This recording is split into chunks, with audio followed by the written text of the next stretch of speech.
I have to say a couple of more words before I go to sleep because I'm very worried about people right now.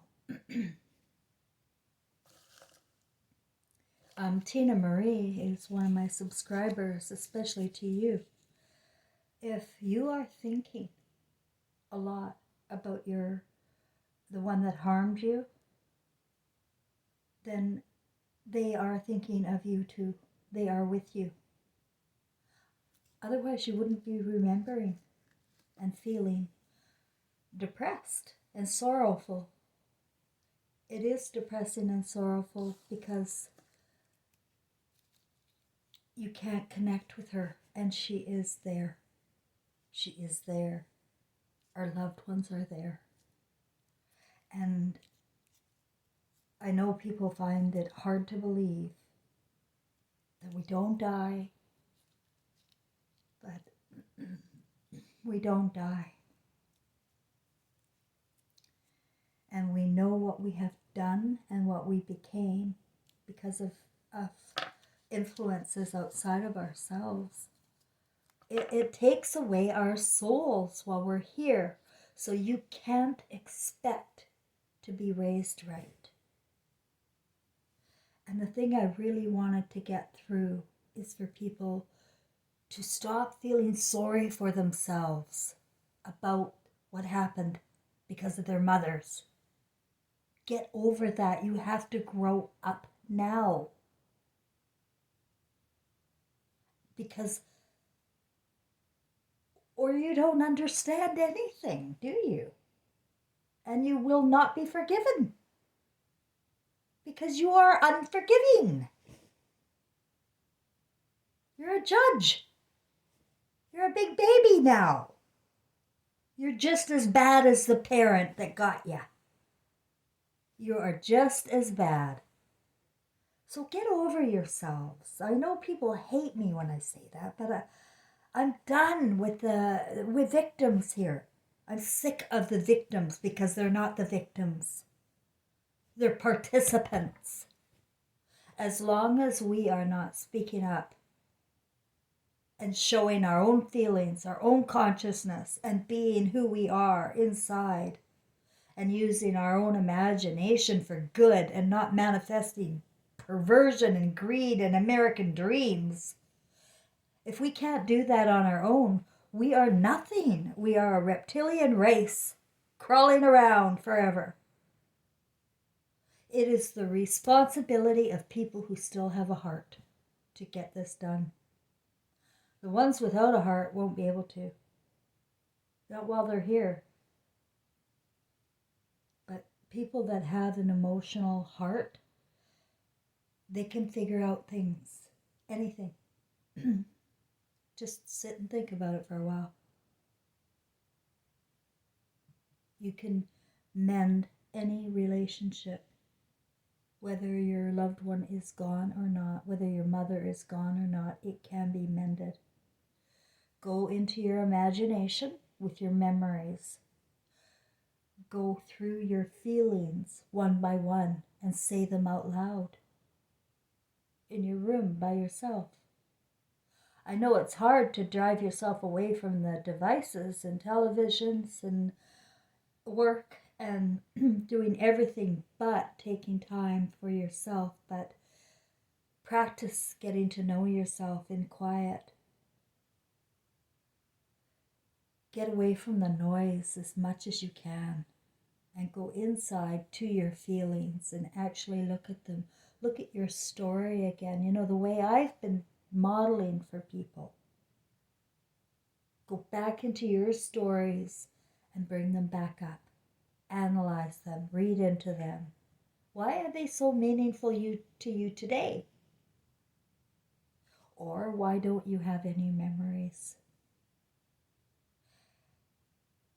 It's not hopeless for anyone unless they think it is. Thinking will create your feelings here. Now the mentality here is evil to the core. And people think they can get away with thinking certain ways. I saw something earlier. It just about made me sick. Where is it here?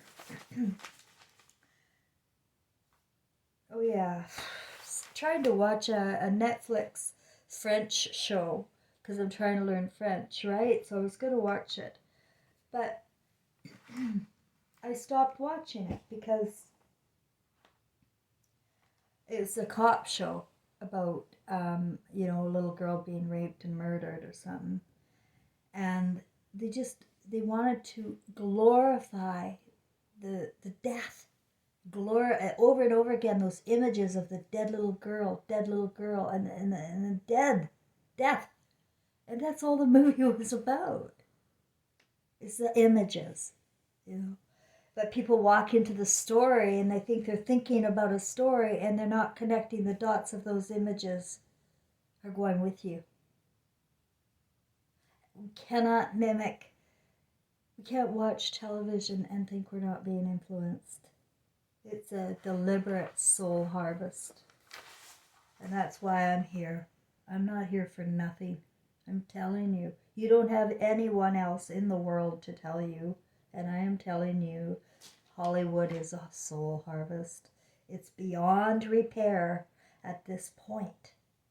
And so people have to accept what's going on and take responsibility for participating, for walking into the Garden of Eden, for walking through to the churches and believing in outside gods over yourself, for not listening to your own children, for listening to pastors and teachers over your own children. No, it's not acceptable. It will be rebuked, but your life will be void. How can you remember your life when there's no love?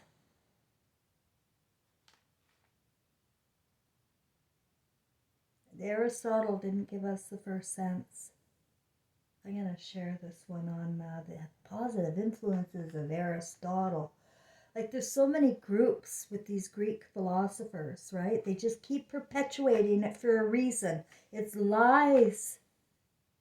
You got 5 senses, you're a reptile. You need the first sense to be who you are originally. If you give up your first sense, the sense of emotion, of love, then you'll be crawling around seeking pleasure, obsessive pleasure, forever. Or until I think this is going to go, because I think it's got to go. I think it's gone before. I wonder how many times we've gone through this. But I can read the writing on the wall, and I said that 4 years ago. And if you can't read the writing on the wall and you're just waiting for somebody else to take care of business for you, then they got you. It was a soul harvest for you. Or you can just stand the fuck up, dust yourself off, and say, I'm not letting them take my relationships anymore. I'm not letting them have my heart anymore. It's up to you. Everybody's in this movie, and everybody's recording their part in it.